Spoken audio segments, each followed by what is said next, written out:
Alors Saint-Gobain, c'est le leader mondial de l'habitat, de l'habitat durable. Donc trois pôles, un pôle matériaux innovants, un pôle produits pour la construction et un pôle distribution des produits pour le bâtiment. Et c'est 200 000 personnes dans le monde et un chiffre d'affaires de un peu plus de 40 milliards d'euros. Et moi, je suis le DSI du pôle produits pour la construction sur la zone Europe, donc une zone assez étendue puisqu'elle part du Royaume-Uni et elle se termine au Japon. Alors aujourd'hui, sur la zone Europe, il y a trois templates SAP, donc trois templates qui sont utilisés par environ 10 000 utilisateurs. Un template qui est utilisé sur le bassin méditerranéen, le sud de l'Europe, un template qui est utilisé dans le nord de l'Europe et puis un dernier template qui est utilisé en Russie et en Finlande et dans les ex-satellites de l'URSS. C'est un paysage relativement classique avec les modules que bon nombre d'utilisateurs connaissent, les FI, CO, MM, PP, SD, et puis quelques extensions intéressantes autour d'APO, autour de WM, autour des parties budgétaires également, qui permettent d'aller chercher quelques processus assez pointus quand même à travers l'ERP et bénéficier de l'intégration native de toute la suite SAP. Je vais vous parler du projet APO, de la mise en place de la partie prévision, donc du module que l'on appelle DP, mise en place qui a été réalisée avec l'aide d'Intelligence, qui nous a assisté sur ce projet. Projet assez improbable puisque nous l'avons lancé au plus fort de la crise.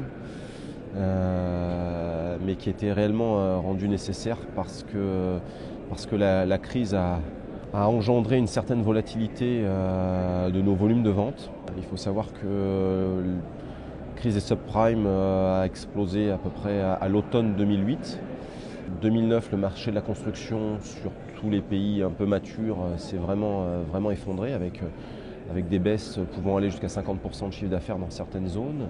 Et en fait, 2010, à travers certaines mesures gouvernementales ou certaines incitations, le marché a rebondi et on a été pris de court dans certains endroits, soit liés à des lancements de nouveaux produits, soit à des relances, encore une fois liées à des mesures incitatives. Et finalement, 2010 a été une année où les volumes ont été là, et par contre, on a eu quelques difficultés à répondre, soit des problèmes de sous-capacité, soit on a eu recours à l'importation de produits et en fait nos produits ne sont pas forcément faciles à transporter. Et donc en 2010, au plus fort de la crise, nous avons décidé d'optimiser nos processus de prévision et d'implémenter une solution autour d'APO pour fiabiliser et rendre plus efficace à la fois nos prévisions et puis la gestion de nos capacités industrielles. Les projets APO sont des petits projets comparés à des implémentations ou à des déploiements un peu massifs. Donc en fait on a construit une petite équipe projet avec des experts métiers, deux experts métiers et puis un consultant de chez nous et puis deux consultants de chez Intelligence qui nous ont accompagnés sur une offre assez novatrice et ça qu'on a apprécié, une offre pré-packagée, forfaitisée, qui permettent d'aller droit à l'essentiel et d'aller surtout vite. Les deux points intéressants pour nous qui nous ont permis de faire ce choix, le premier c'est l'apport de consultants qui ont une vraie connaissance fonctionnelle et je pense que sur ces problématiques-là, on est loin d'une mise en place classique d'un ERP où on peut avoir une pyramide avec une base assez large. Non, ce sont des équipes petites, donc il faut tout de suite de l'expertise. Le premier point, des assurances sur l'expertise fonctionnelle. Et le deuxième point, le fait d'arriver avec quelque chose déjà je dirais pas préconfiguré, parce que c'est quelque chose qui me fait toujours un peu peur, mais de quelque chose qui est pré-packagé, aussi bien en termes fonctionnels qu'en termes de méthodologie, et avec un engagement au forfait derrière, ce qui permet de garantir en fait cette offre-là.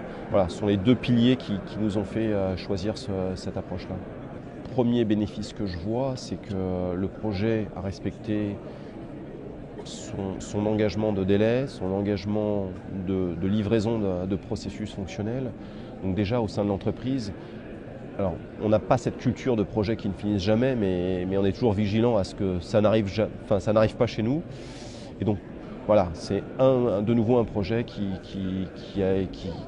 qui a pu être livré en temps et en heure.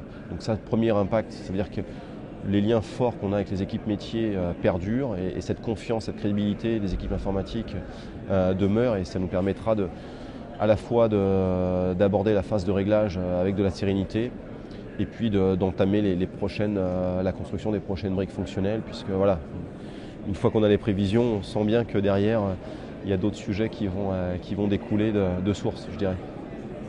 Je pense que le premier conseil qu'on a essayé de s'appliquer et qui nous a plutôt réussi, donc j'aurais envie de le partager, ça peut paraître un peu trivial, mais ce type de projet, l'essence même vient du métier. Donc il faut un sponsorship fort et là la direction générale, la direction des opérations étaient derrière nous. Voulait le projet, donc ça c'est un point essentiel. Et le deuxième point, c'est la maturité. On parle de projets qui vont fondamentalement modifier les comportements, les points d'intégration, les zones d'adhérence entre ce qu'on appelait par le passé des silos fonctionnels, le commerce, les ventes, la supply chain, la production. Ce type de projet doit effacer cette notion de silo. Et donc le sponsorship plus la maturité sont des prérequis à une bonne utilisation d'une offre prépackagée. Si vous pensez acheter une offre prépackagée, mais ce travail en amont n'a pas été fait, je pense que ça aurait été plus compliqué. Donc là, je pense qu'on a réussi à avoir les deux bons piliers pour marcher sur les deux bons pieds et avancer rapidement. Donc ces deux points sont à mon avis importants.